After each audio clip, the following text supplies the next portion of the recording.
Hello everyone and welcome back to 5 Parsecs from home. You are joining Ranger Squad Delta as they hopefully actually start engaging with the politics of Byzantium. Wouldn't that be nice? Tried getting a job with one of the factions last time and got nowhere, so hopefully this time things will go a little bit better. They can't physically go much worse. However, a little bit of housekeeping beforehand. I've been rolling a D10 because I can't be bothered to find D8 to do the factions, because I've been very adamant there are 7 factions. It turns out when you start with 4 factions and you add 2, that's 6, not 7. For anyone who noticed in the last few videos, well done. You are better at counting than I am. But yes, we're gonna try and get a job with natural crew, to beat some people up, and hopefully we'll actually start engaging in the faction war that is meant to be the premise of this entire campaign. But before that, Holland and Richter are both going to train. That means Holland has enough XP and go up to combat of +3, which makes him, he's maxed out combat and toughness now. He's actually real good. Antonenko and Tempuli are both going to try and repair. Antonenko is going to try and repair the shotgun, and Tempuli is going to try and repair the machine pistol, just so we can sell them after the battle. So that will be repaired shotgun and a repaired machine pistol. Excellent. We are going to be looking for work with the Rakis Consortium again. They are currently the most powerful and the most likely to give us work. So I'm going to try and do that. I need to roll a 1 to 5 to get it. So, as I thought, there was no way that could have got 6. So I'm going to, yes, take that. We have a mission. It's counted as a patron mission, but with +1 enemy, so it'll be fine. Do we have a deployment condition for this mission? 42. Small encounter. A random crew member must sit out this fight, but the enemies are reduced by 1. Excellent. So the random crew member who's sitting out is Tempuli. Interesting. That's a weird choice for the consortium, who I'm blaming for this. Is there a notable site? 84. Yes. Ooh, peculiar item. +2 XP to whoever grabs that. If I can get Richter to grab that, that'd be really, really, really, really, really useful. Because I'm not saying Richter's lagging behind. Richter's not really lagging behind as much as just like, I could do with just a little bit.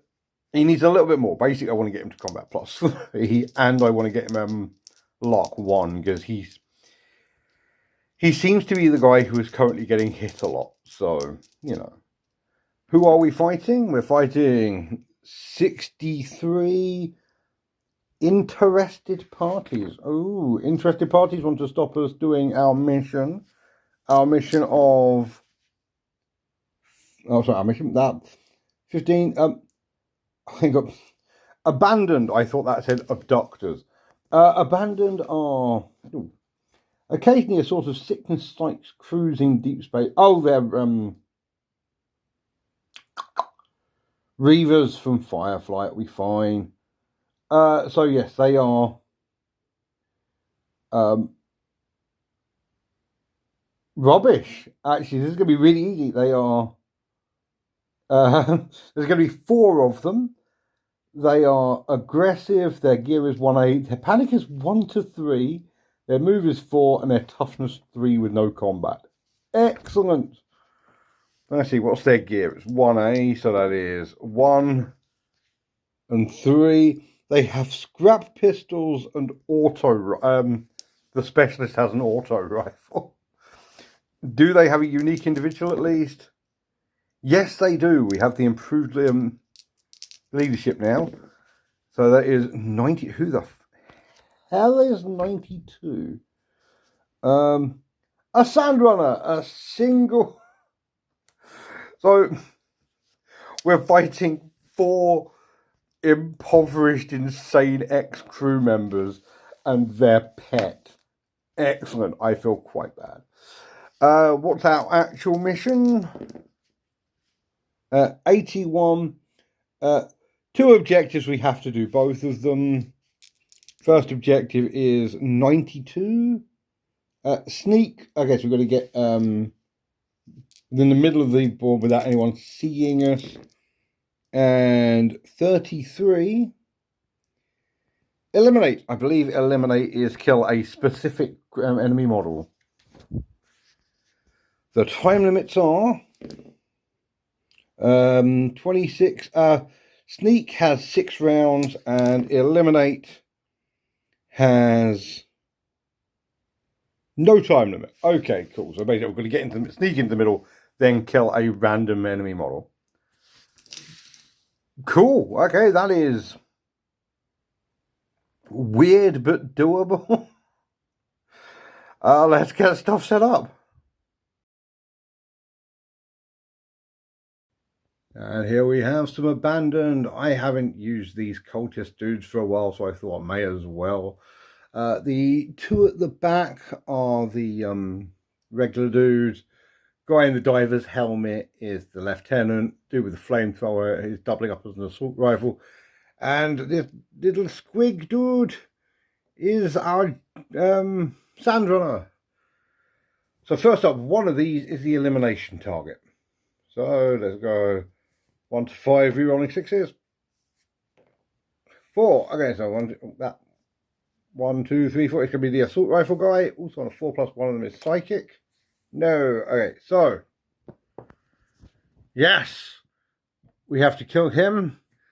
And you can already see out over in the distance there, I have already determined the location we're going to sneak to. And you can also see, as we're in a desert, it's not exactly the most concealed location. So that's going to be fun. There's a very, very real chance I might just have to murder everyone in 5 rounds, which would be fun. Don't get me wrong. So, hell yeah. Let's go into turn 1. The wastes of Byzantium are huge and a bit rubbish. I mean, like, to live in. Like, I wouldn't want to live in a settlement that was like this. 3 buildings, a few packing crates for like a sunblock, and a few like refineries for making drugs for other people. The sneak location is here. The bad guys are over here. We have Holland, who's going to go for a high ground. We have Antonenko in the middle, who is going to go for the objective. And I'm going to let Richter try and grab this objective. Well, an objective, but like you grabbed 2 XP, so, that'll be nice. But it did hit me because of the way this mission's laid out. I do need to see which order I need to do these in. So the sneak, I'm going to, normally I leave this till afterwards, but I am going to roll, I'm going to roll to see what the extraction is like for both of them. So,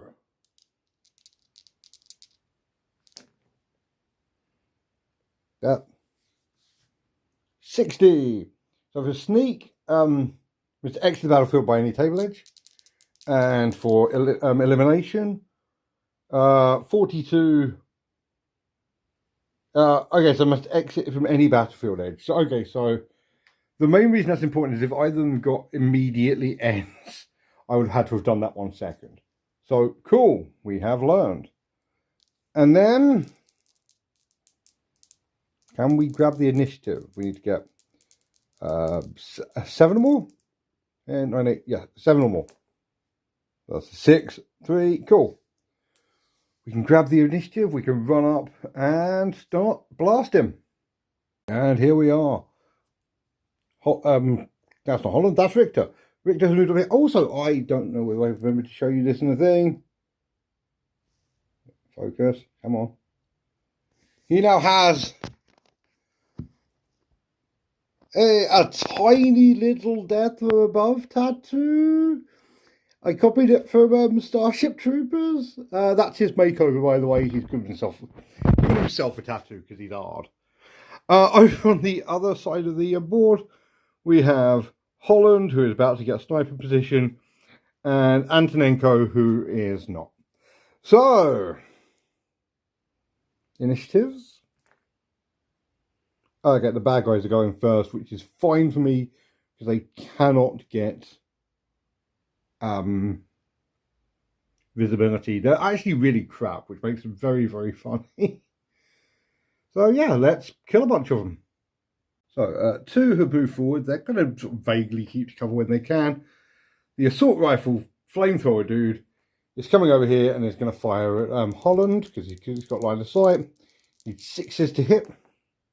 Gonna miss. Cool. Last two are going to run up. Holland is not going to grab the objective this turn. He's going to stay where he is and shoot the assault rifle dude. So he needs 3s to hit. Rerolling 1s. He hits. Sadly, no crit. Kills on 2s. So yes, Holland gets the first blood and also kills the boss, not the boss, the specialist, which is very good. While I'm here, screw it. Holland is going to move up here, which gives him a line of sight on the lieutenant.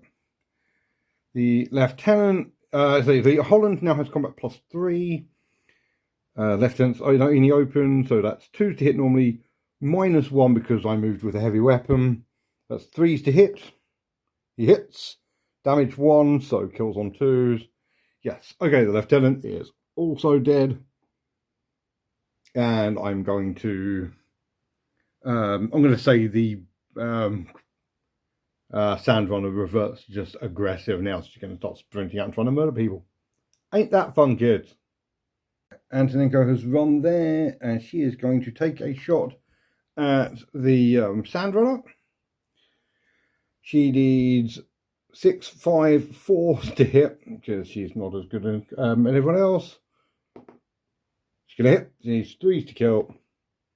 Yeah, the Sandrunner is also dead, which is awesome, but that's also +1 thingy to Antonenko. Yeah. We got reroll thing. Okay, so that's the runaway roll. Morale, it's called morale. So yeah, these 2 flee. Now we have an escalation roll to do. Hopefully, actually, I should be okay. No matter what happens, I should be okay. 100 for aggressive is concealed. What? Concealed. That's a deployment variable, not the escalation roll. It is rush attack. Okay, cool. So, yes, we are getting rushed, but that doesn't really matter, seeing as, yeah. I've got 3 turns to get off the board. There are no enemies, so I'm not going to bother measuring this time. But there are like a few bits I need to do. So turn 2, Holland is grabbing this. Done. Antonenko is going to grab that objective. So we have completed both objectives. We now need to get off the board. So Antonenko is running back to this crater here. We actually only have 3 rounds to get off the board now, which is less than you'd think. That is 3 down. I did measure it last time. It's still nice to check. So Holland can climb down and still have a 2-inch move, which will get him to there. Mainly because now there is an escalation and a battlefield event. The escalation's the scary one. 2, morale increase. Good news. Okay, so we are free and clear as long as the battlefield events doesn't roll badly. 90. I found something. Randomly select a crew member and place an item D6 inches away from. Okay, this could be good. It could be bad. I've got 2 rounds to get off the board. So basically, 1, 2, 3. It is Richter. It's 2 inches that way. No, I'm gonna put the mark on the field, but just gonna ignore it. So yes, 2 rounds, and Richter and Holland both move 7. So yeah, he'll get off in 2 rounds. He'll get off in 1 round, and Antonenko will absolutely get off as well. We have managed to succeed this. Amazing. 2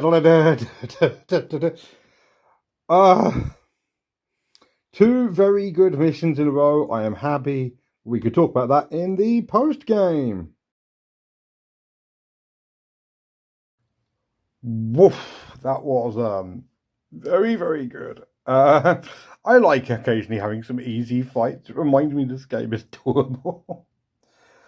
So we resolve our rival status. We clear the field. So on a 1, oh, that's a shame.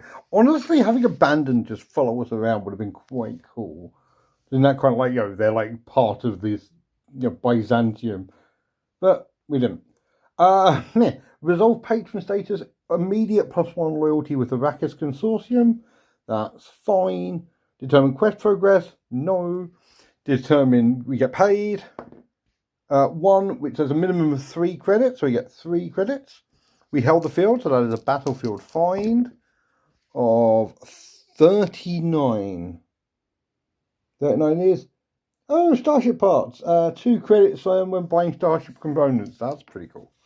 But if it gets up to 4, we don't have to check for invasion. We do, however, now have a faction action.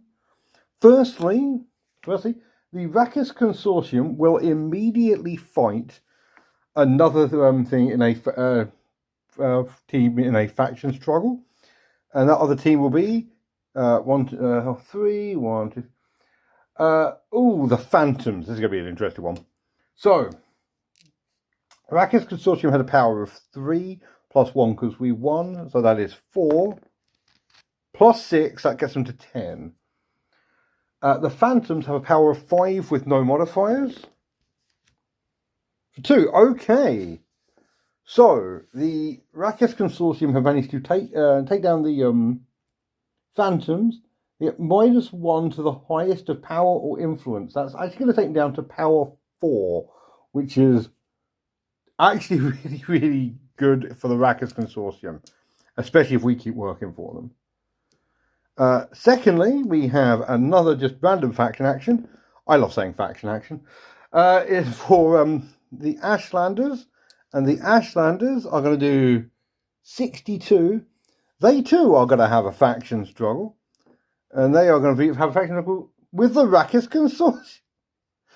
Okay, so the Ashlanders are power 5, so they get 11. The Arrakis Consortium cannot win this even with the bonus, but there you go. So 2. So the highest, their highest stat goes down 1, so they're down to influence 4. That's interesting. That's actually very, very interesting. So cool. That has changed things a bit, not a huge amount, but a little bit. Just a tiny bit. But more importantly, what's really going to change things is we get loot. And that loot is going to be 9. It's going to be a weapon. Really want something better than the shotgun temporarily has. 60 is a special weapon. I say that. I put the shock module on Tempuli's shotgun, so it's actually quite good at knocking things back. 12 on special weapons is a needle rifle. Ooh, okay, now needle rifles are real good. I might get rid of the shotgun completely and give her the needle rifle. Yeah, make her like a proper sniper. The shotgun is not doing anything for her. So cool. Okay, we're doing that. We have no injury rolls because we're hard. We get XP, and from this we get Richter and Antonenko both get 4.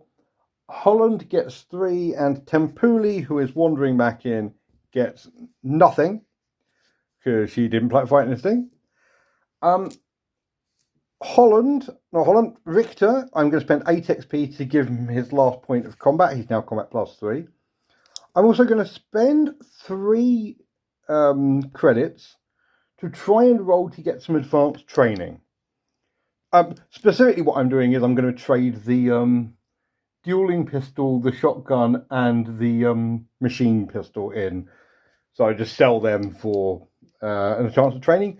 It's rolling 2d6. I'm going to roll 4 or more. I absolutely do. So I'm going to buy medical training for Antonenko. She has 5 XP. It costs 20 in total, so I'm going to spend 15 credits as well. And that is going to mean that so long as she doesn't die, I can re-roll 1 injury roll every turn, which is absolutely massive at the moment. So yeah, I'm hopefully the plan is to get it for the entire team, but currently Antonenko with her whole removing stun and putting stun on just feels like she's the team medic. I guess technically Tempuli should be, but I'll give it to Tempuli next, honestly. But yeah, so we have a team medic now, and now we have a campaign event. That campaign event is 27. You sell some cargo and get some cash. That is D6 credits for another 5. Excellent. We have a character event for Tempuli. Okay, what was Tempuli off doing? Come on. 21. You got into a scrap with another crew member. Oh, God. Randomly select another crew member and roll D6 plus combat for each. The lower score must spend 1 campaign turn in sick bay. Oh, my God. No. Right, so Tempuli is going to fight 1, 2, 3. Antonenko. Oh my God. Okay, so Tempuli has a combat of +1, so she gets 2. Antonenko can lose this. She's got a combat of 0. Okay, so yes, Tempuli is going to get a turn in.